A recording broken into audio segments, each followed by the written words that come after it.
Mes chers compatriotes, ce matin à 10 heures, conformément à la tradition républicaine, au lendemain d'élections générales, le Premier ministre m'a présenté la démission du gouvernement. J'en ai pris acte et lui ai demandé de poursuivre sa tâche jusqu'à l'installation de la nouvelle Assemblée nationale, soit le jeudi 23 juin. Après quoi, je confirmerai M. Michel Rocard dans ses fonctions et le chargerai de me soumettre la composition du premier gouvernement de la législature qui commence.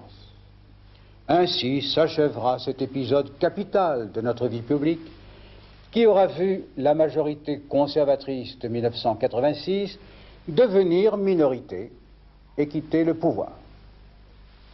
En prenant la décision de dissoudre l'Assemblée précédente, j'ai souhaité obtenir de vous le moyen de mettre en œuvre la politique pour laquelle vous m'aviez élu à la présidence de la République. En effet, l'opposition à cette politique des principaux dirigeants de la majorité d'hier, opposition affichée, proclamée le soir même du 8 mai, interdisait d'espérer dans un délai raisonnable la réunion des bonnes volontés utiles au gouvernement du pays, et la France n'avait pas de temps à perdre.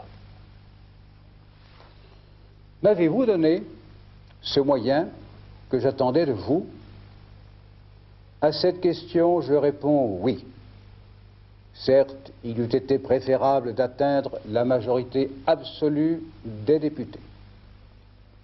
Il s'en est fallu de 13 sièges sur 575 à l'heure où je m'exprime.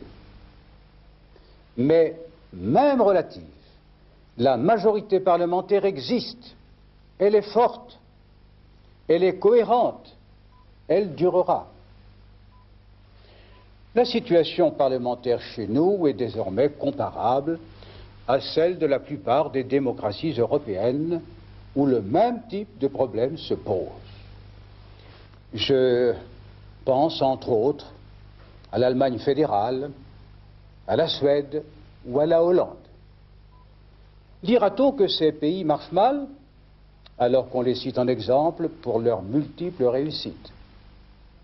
Encore, leur constitution n'accorde-t-elle pas au chef de l'État les pouvoirs qui sont les miens et qui font la force de nos institutions? Bien entendu, je me réjouirais de voir progressivement se rassembler autour des choix que je vous ai soumis un nombre croissant de Français et de représentants du peuple. Ces choix constituent la charte de la majorité présidentielle. Et cette majorité-là, c'est la vôtre. Pour l'essentiel, sur le plan extérieur, faire l'Europe, la réussir, et réussir en même temps la présence de la France dans l'Europe. Aller vers la paix par un désarmement simultané et contrôlé des deux plus grandes puissances du monde. Multiplier les initiatives pour le développement des pays pauvres.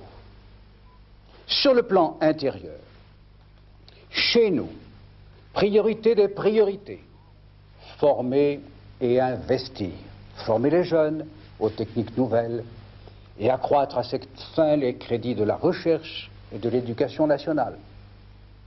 Investir pour produire plus et mieux, favoriser l'initiative, moderniser notre industrie, tel est le passage obligé pour vaincre le chômage.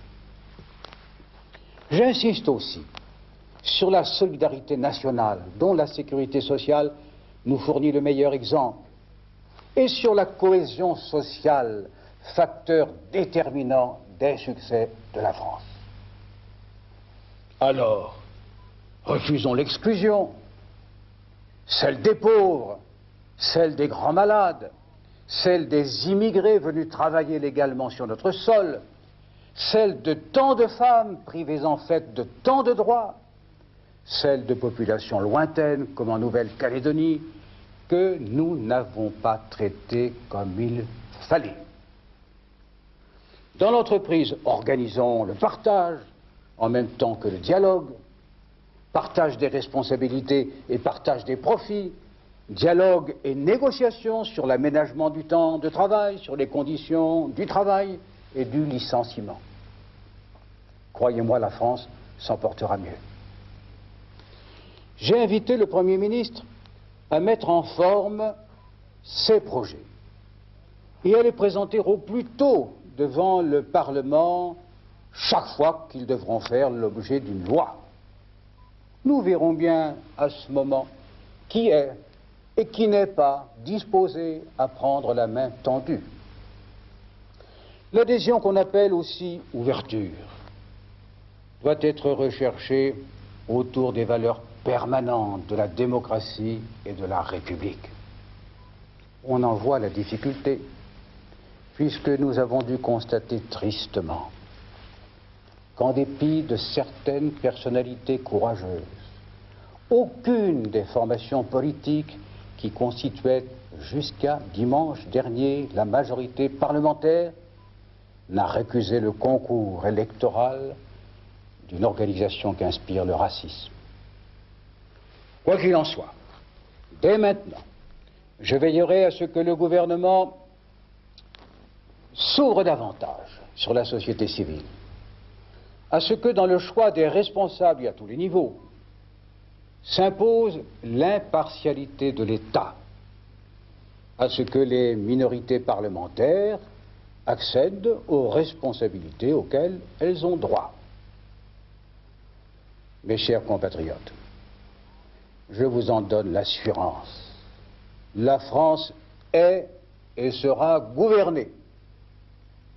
Je sais pouvoir compter sur vous. Vive la République, vive la France!